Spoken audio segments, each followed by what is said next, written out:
ইতিমধ্যে আমাৰ জগদীশ চাৰিআলিলৈ বৃহৎ প্ৰতিবাদী সমাজৰ মাজত আজি উপস্থিত হ'ব খন্তেক পিছতে আৰু খন্তেক পিছতে আমি এই প্ৰতিবাদী কাৰ্যসূচী আমি আৰম্ভ কৰিম।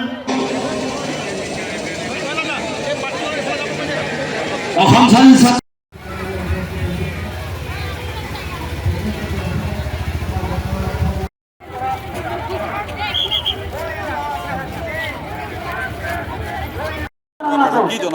চাওক, জনজাতিকৰণৰ যিটো আন্দোলন এইটো লাষ্ট 3টা দশক ধৰি এই আন্দোলন চলি আছে আৰু এই আন্দোলন 6টা জনগোষ্ঠীৰ ন্যায্য প্ৰাপ্তিৰ আন্দোলন হয়।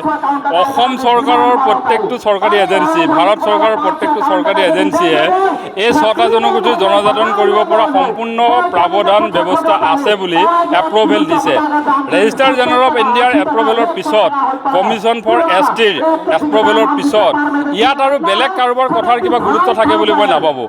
Article 342 of the Indian constitution, তাতে এনেকুৱা কোনো কথা নাই যে কোনোবা এটা কমিউনিটিৰ যদি পপুলেশ্যন বেছি হয় তেওঁলোকে ST ষ্টেটাছ নাপাব আৰু কোনোবা এটা কমিউনিটিৰ যদি পপুলেশ্যন কম হয় তেওঁলোকে ST ষ্টেটাছ পাব। এনেকুৱা কোনো ব্যৱস্থা নাই আৰ্টিকুল 342। গতিকে আদিত্য ঠাকৰে ডাঙৰীয়াই কোনখন সংবিধান পঢ়িছে মই নাজানো, কিন্তু এই ধৰণৰ বক্তব্য আচলতে এটা জনগোষ্ঠীৰ ন্যায্য প্ৰাপ্তিৰ দাবীক অন্য এটা জনগোষ্ঠীয়ে বাধা দিয়া যদি আৰম্ভ কৰে, প্ৰতিবাদ কৰা যদি আৰম্ভ কৰে, অসমটো অশান্ত হ'ব। আমিতো কেতিয়াও বেলেগ এটা জনগোষ্ঠীয়ে আন্দোলন কৰি নিজৰ ন্যায্য প্ৰাপ্য বিচাৰিলে আমিতো কেতিয়াও বাধা দিয়া নাই। যদি আদিত্য ঠাকৰে ডাঙৰীয়া সাংবিধানিকভাৱে কিবা ব্যৱস্থা গ্ৰহণৰ তেওঁৰ যদি সাহস আছে, তেওঁৰ ওচৰত যদি তথ্য আছে, তেওঁৰ ওচৰত যদি সেই ক্ষেত্ৰত যথেষ্ট তেওঁ ষ্টাডি কৰিছে, তেওঁ ডেফিনেটলি তেওঁ চৰকাৰৰ ওচৰত যাওক, ভাৰত চৰকাৰৰ ওচৰত যাওক, ট্ৰাইবেল এফেয়াৰ্ছৰ ওচৰত যাওক। কিন্তু সেইটো নকৰি প্ৰেছ মিট কৰি আমাক ভাবুকি দি থকাৰ অৰ্থ কি?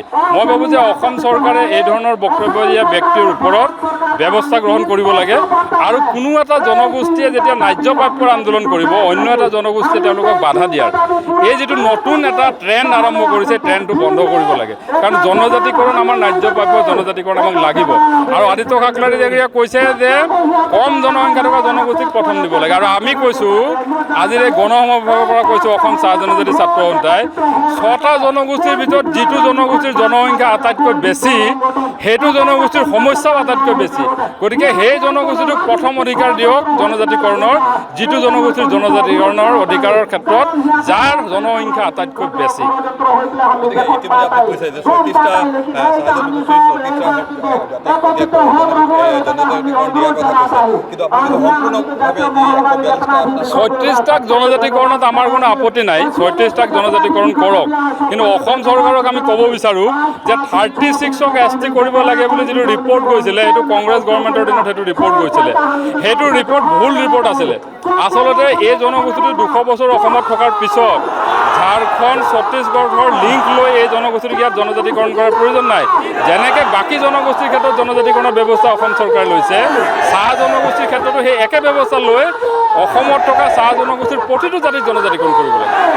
আজিৰ যি সমাৱেশ লাখ লাখ লোক সংগঠিত হৈছে, প্ৰতিবাদৰ বাবে ওলাই আহিছে, কি ক'ব এই সম্পৰ্কে, কি ক'ব উজনি? মই কৈছোঁৱে আপোনাক যে ৰাইজ ক্ষোভিত হৈছে। জনজাতিকৰণৰ যিটো আন্দোলন, এই আন্দোলনটোক চৰকাৰে গুৰুত্ব দিয়া নাই।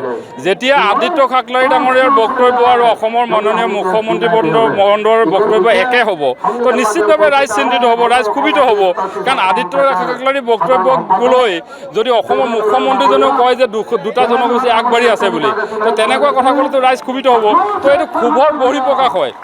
আৰু এই ক্ষোভৰ বহিঃপ্ৰকাশটোৰ পিছত মই ভাবোঁ যে চৰকাৰৰ ইণ্টেলিজেঞ্চ আছে, এইটো খবৰ ল'ব লাগে আৰু লগে লগে এই ক্ষেত্ৰত আমাৰ জনজাতিকৰণৰ গোটেই ব্যৱস্থাটোক সম্পূৰ্ণৰূপে শেষ সিদ্ধান্ত দি চাহ জনগোষ্ঠীৰ জনজাতিকৰণৰ ব্যৱস্থা কৰিব লাগে।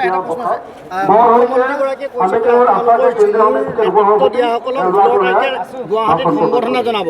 আপোনালোকে জনজাতিকৰণৰ কাৰণে ৰাজপথ যি সময়ত কঁপাই আছে, সেই সময়ত জনজাতিকৰণৰ মন্তব্য কৰাৰ বিপৰীতে ঝুমুৰাৰ কথা কৈ আৱেগিক কৰিব বিচাৰিছে নেকি?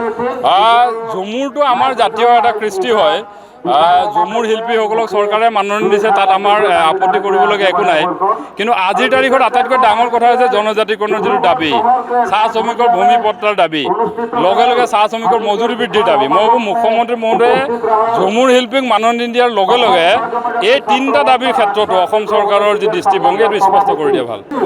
নিশ্চিতভাৱে আচলতে আমাৰ চাহ জনজাতি ছাত্ৰ সন্থাৰ কাৰণে এটা সৌভাগ্য আৰু চাহ জনজাতি ছাত্ৰ সন্থাৰ লগতে 5টা সংগঠন যি একত্ৰিত হৈ আজি সংগ্ৰাম দীৰ্ঘদিনীয়া যিটো দাবীৰ প্ৰতি আজি স্বতঃস্ফূৰ্তভাৱে চাহ জনগোষ্ঠীৰ ৰাইজ আদিবাসী সমাজে আজি স্বতঃস্ফূৰ্তভাৱে ওলাই আহিছে তাৰ কাৰণে আমি খুব আনন্দিত হৈছোঁ আৰু আমি নিশ্চিতভাৱে এটা কথা স্পষ্ট হৈছোঁ যে এটা সময় আছিলে আচলতে কংগ্ৰেছে যি ধৰণে আমাৰ মানুহক প্ৰলোভিত কৰি কিনে বিভিন্ন ষড়যন্ত্ৰমূলকভাৱে তেখেতসকলে কংগ্ৰেছে আমাক ঠগ প্ৰবঞ্চনা কৰি আছিলে আৰু সেই ঠগ প্ৰবঞ্চনাৰ বিৰুদ্ধে আচলতে আমি বিজেপি চৰকাৰক আমি আঁকোৱালি লৈছিলোঁ কিন্তু বিজেপি চৰকাৰেও সেই কংগ্ৰেছৰ যি নীতি সেই নীতি অৱলম্বন কৰাৰ কাৰণে আচলতে ৰাইজে আচলতে আজি স্বতঃস্ফূৰ্তভাৱে ওলাই আহিছে আৰু এই কথাটো যি ধৰণে আমি কংগ্ৰেছক ব্ৰহ্মপুত্ৰত দলিয়াই দিছিলোঁ আৰু ইতিমধ্যে আমাৰ চাহ জনগোষ্ঠী আদিবাসী সমাজে এটা কথা স্পষ্ট হৈছে যে ২৬ৰ আগত যদি আমাৰ এই সমস্যাবোৰ